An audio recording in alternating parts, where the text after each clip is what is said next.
ಧಾರವಾಡ ನಗರ commissionerate ವ್ಯಾಪ್ತಿಯಲ್ಲಿ rowdy sheeters ಏನಿದ್ದಾರೆ ಅವ್ರಗಳದ್ದು ಒಂದು ಪರಿಶೀಲನೆ ಮತ್ತು ಪರಾಮರ್ಶೆ ನಡೀತಾ ಇದೆ. ಇತ್ತೀಚೆಗಷ್ಟೇ ಸುಮಾರು 370 ಜನ ರೌಡಿ ಶೀಟರ್ಸ್ಗಳದ್ದು ರೌಡಿ ಶೀಟ್ಗಳನ್ನು ಕ್ಲೋಸ್ ಮಾಡಲಾಗಿತ್ತು. ಕಾರಣ ಏನು ಅಂತಂದರೆ ಅವರು 94, 95, 2000 ಆ ಒಂದು ಕಾಲಘಟ್ಟದಲ್ಲಿ ಅವ್ರ ಮೇಲೆ ಆಗಿದ್ದ ಕೇಸ್ ಮೇಲೆ ರೌಡಿ ಶೀಟರ್ಗಳನ್ನು ಉಳಿಸ್ಕೊಂಡಿದ್ದು.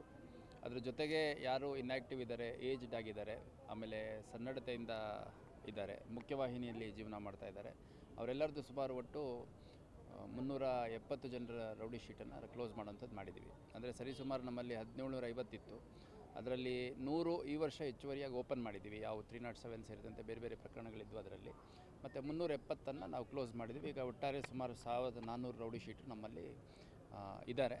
ಅವ್ರುಗಳಲ್ಲೂ ಕೂಡ ಭಾಳಷ್ಟು ಜನ ಯಾರು ರೌಡಿ ಶೀಟ್ ಇಟ್ಕೊಳೋಕ್ಕೆ ಅವಶ್ಯಕತೆ ಇಲ್ಲ ಅನ್ನೋಂಥವ್ರನ್ನ ಕೂಡ ಗುರ್ತಿಸೋಂಥ ಕೆಲಸ ನಡೀತಾ ಇದೆ. ಅದನ್ನು ಮುಕ್ತಾಯ ಮಾಡುವಂಥದ್ದು ಒಂದು ಕಡೆ ಮಾಡ್ತೀವಿ.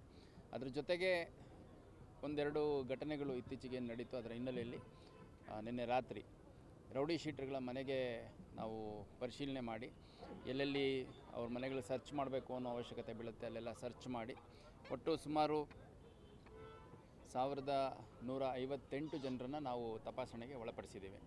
1158 ಜನರಲ್ಲಿ ಒಟ್ಟು 773 ಜನ ರೌಡಿ ಶೀಟರ್ಗಳು, 20 ಜನ ಡ್ರಗ್ ಪೆಡ್ಲರ್ಗಳು, 227 ಡ್ರಗ್ ಬಳಕೆದಾರರು ಅಂದರೆ ಯಾರು ಹ್ಯಾಬಿಚುವಲ್ ಕನ್ಸ್ಯೂಮರ್ಸ್ ಇದ್ದಾರೆ ಅವರು, ಮತ್ತು 72 MOBಗಳು ಸೇರಿದಂತೆ ಒಟ್ಟು 1156 ಜನರನ್ನು ನಾವು ತಪಾಸಣೆಗೆ ಒಳಪಡಿಸಿದ್ದೀವಿ. ಆ ಒಂದು ಪ್ರೋಸೆಸ್ಸಲ್ಲಿ ಇಬ್ಬರ ಹತ್ರ ಮಾರಕಾಸ್ತ್ರಗಳು ಇದ್ದದ್ದು ಕಂಡು ಬಂದು 2 ಆರ್ಮ್ಸ್ ಆ್ಯಕ್ಟ್ ಪ್ರಕರಣಗಳನ್ನು ನಾವು ಕಮಿಷನರೇಟ್ನ 2 ಪ್ರತ್ಯೇಕ ಠಾಣೆಗಳಲ್ಲಿ ದಾಖಲು ಮಾಡ್ಕೊಂಡಿದ್ದೇವೆ.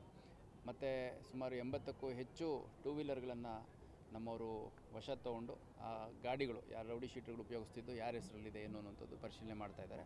ಮತ್ತು ಎಲ್ಲ ರೌಡಿ ಶೀಟರ್ಗಳು ಮತ್ತು MOB ಕಾರ್ಡ್ ಹೋಲ್ಡರ್ಸು, ಡ್ರಗ್ ಪೆಡ್ಲರ್ಸು ಇವ್ರಗಳ ಹತ್ರ ಇದ್ದಿದ್ದ ಮೊಬೈಲನ್ನು ಕೂಡ ಪರಿಶೀಲನೆ ಮಾಡುವಂಥ ಕೆಲಸವನ್ನು ಮಾಡಿದ್ದೀವಿ.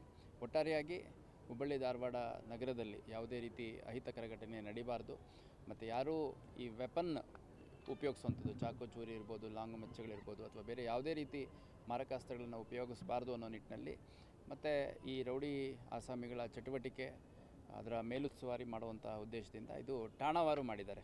ಪ್ರತಿ ಸರಿ ನಾವು ನಮ್ಮ ಓಲ್ಡ್ CR ಗ್ರೌಂಡಲ್ಲಿ ಕರೆಸಿಬಿಟ್ಟು ಅವ್ರಿಗೆ ತಿಳುವಳಿಕೆ ಹೇಳುವಂಥದ್ದು ಮತ್ತು ರೆಕಾರ್ಡ್ಸ್ ಅಪ್ಡೇಟ್ ಮಾಡ್ಕೊಳ್ಳುವಂಥದ್ದು, ಅಗತ್ಯ ಬಿದ್ದರೆ ಪ್ರಕರಣ ದಾಖಲು ಮಾಡುವಂಥದ್ದು ಮಾಡ್ತಾಯಿದ್ವಿ. ಆದರೆ ಈ ಸರಿ ಠಾಣಾ ಹಂತದಲ್ಲೇ ಮಾಡಿದ್ದಾರೆ. ಪ್ರತಿ ಠಾಣೆಯಲ್ಲಿ ಎಷ್ಟು ರೌಡಿ ಶೀಟರ್ ಇದ್ದಾರೆ ಅದರಲ್ಲಿ ಒಂದು 60 to 70% ಸರ್ಫೇಸ್ ಆಗಿದ್ದಾರೆ.